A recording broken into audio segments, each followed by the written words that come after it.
A Wolf at the Door by Resmiranda. Read by Flung from Orbit. Pairing Kouga, Kagome. Rating PG-13. Each night she wakes him. "Are you sure?" is what she always wants to know. "About what?" he replies. Kagome, his sweet, lost Kagome, just shakes her head and rolls back over, swaddling herself inside the sheets, pulling little linen barriers between them like the fog in her mind, the door made only of thought, the flimsiest of shields that he cannot break. Gone now is his cocky demeanor, his slick bravado. Life tends to do that. But when he found her again, after all those endless years, his friends and family falling into shadow and slumber, he thought for a moment that he might have done something right, that his empty heroics, his selfish sacrifices, might now be rewarded, and he felt the ghost of himself flare in his chest. "Kagome," he says, and she looks up from her place beneath the tree. He looked different now, but he kept his blue eyes, and his long black hair was still pulled into a messy queue. He waited for her to cry out his name and run into his arms and be comforted. But his patient waiting yielded poor fruit. Instead she gave a puzzled frown. "Have we met?" she wonders aloud. What now? What else is there to say? "Yes," he tells her. "Yes." "You'll have to forgive me," she says later, their second or third date, when he takes her out to dinner. "I don't remember much of my teenage years. My psychologist says maybe something will trigger it, and I'll get my memories back. But for now, I'll just have to feel awful about not remembering you. Were we really friends?" He studies the wine in his glass, fractured through crystal until it makes a beautiful ruby jewel floating in his grasp. "I would have died for you," he tells her.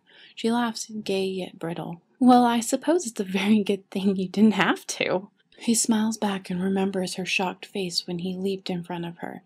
He remembers the slice of the tentacle that stole his breath and the slice of the blade that returned it.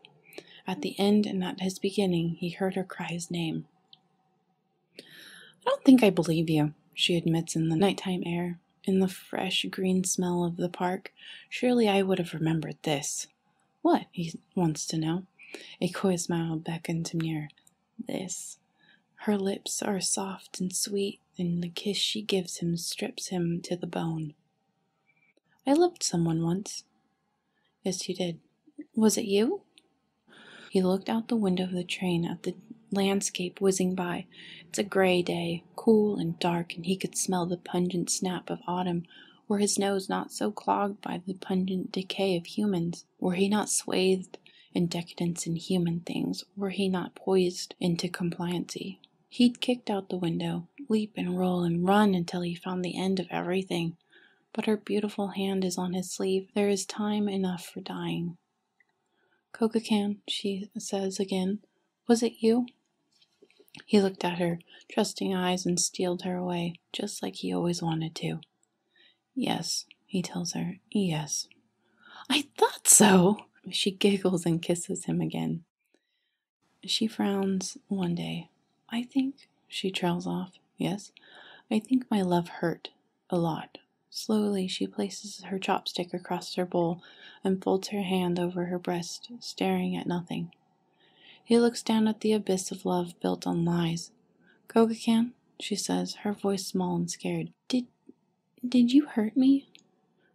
"But what is truth anyways?" "No," he tells her, "not yet." She breathes a little sigh of relief. "I knew it. I knew you wouldn't hurt me," she says. "Would you like some chicken?"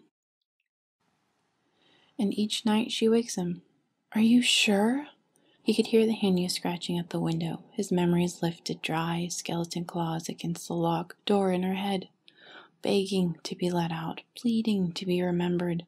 He feels the Hanyu peering over his shoulder, waiting for the day when she will wake up and know what he's done to her. Never mind that the Hanyu betrayed her more times than could be counted. Never mind that he was the one who made her cry. When she wakes up, it will be him she hates, and so he rolls into her, kisses her wild, takes what he can, while he can, and she pours into him all the love he stole. Inuyasha is scratching, and the wolf prince leans against the door, praying the lock will hold.